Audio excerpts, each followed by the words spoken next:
शिवसेना उद्धव बाळासाहेब ठाकरे गटाचे महानगर प्रमुख सुधाकर बडगुजर यांची आज पाचव्यांदा नाशिकच्या क्राईम ब्रांचच्या माध्यमातून चौकशी केली जाणार आहे।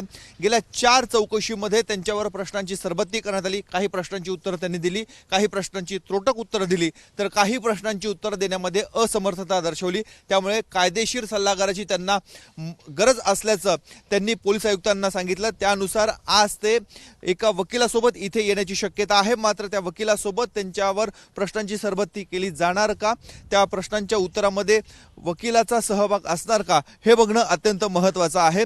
दरम्यानच्या कालावधीमध्ये नाशिक पोलिसांकडनं सलीम कुत्ता याच्या संदर्भातली माहिती गोळा करण्याचं काम देखील सुरू झालेलं आहे।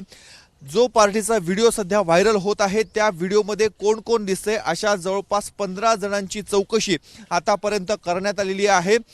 इलेक्ट्रॉनिक एव्हिडन्सच्या माध्यमातून म्हणजे पुरावे गोळा करण्याचं काम सुरू आहे। हा व्हिडिओ नेमका कोणी काढला या प्रश्नाचे उत्तर अद्याप मिळत नाहीये। पार्टी कोणी आयोजित केलेली होती, सुधाकर बडगुजर, सलीम कुत्ता आणि इतर सर्व ह्या पार्टीमध्ये कसे सहभागी झालेले होते, त्यांना कोणी निमंत्रण दिलेलं होतं, या प्रश्नांची उत्तरं गेल्या 4 दिवसापासून आजही अनुत्तरित आहेत। त्यामुळे याची चौकशी आता पुढील 2 ते 3 दिवसांमध्ये केली जाणार आहे। दरम्यानच्या काळामध्ये सलीम कुत्ता नाशिकच्या कारागृहामध्ये साधारणतः सन 2012 ते 2016 या कालावधीमध्ये होता।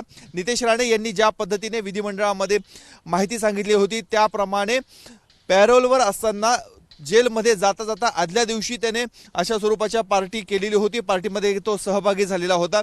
जी पोलिसांकडून माहिती मिळते आहे त्या माहितीच्या आधारे एप्रिल 2016 ते मे 2016 या कालावधीमध्ये सलीम कुत्ता हा पेरोलवर होता आणि त्याच दरम्यानची ही पार्टी झालेली आहे। त्यानंतर 2016 डिसेंबर 2016ला तो येरोडा जेलमध्ये गेला।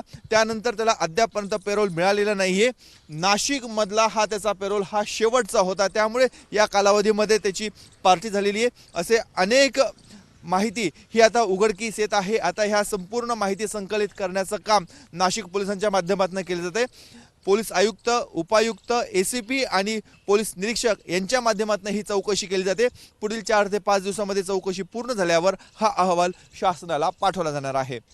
कॅमेरामन किरण कटारेसह मुकुल कुलकर्णी, एबीपी माझा, नाशिक। एबीपी माझा, उघडा डोळे बघा नीट।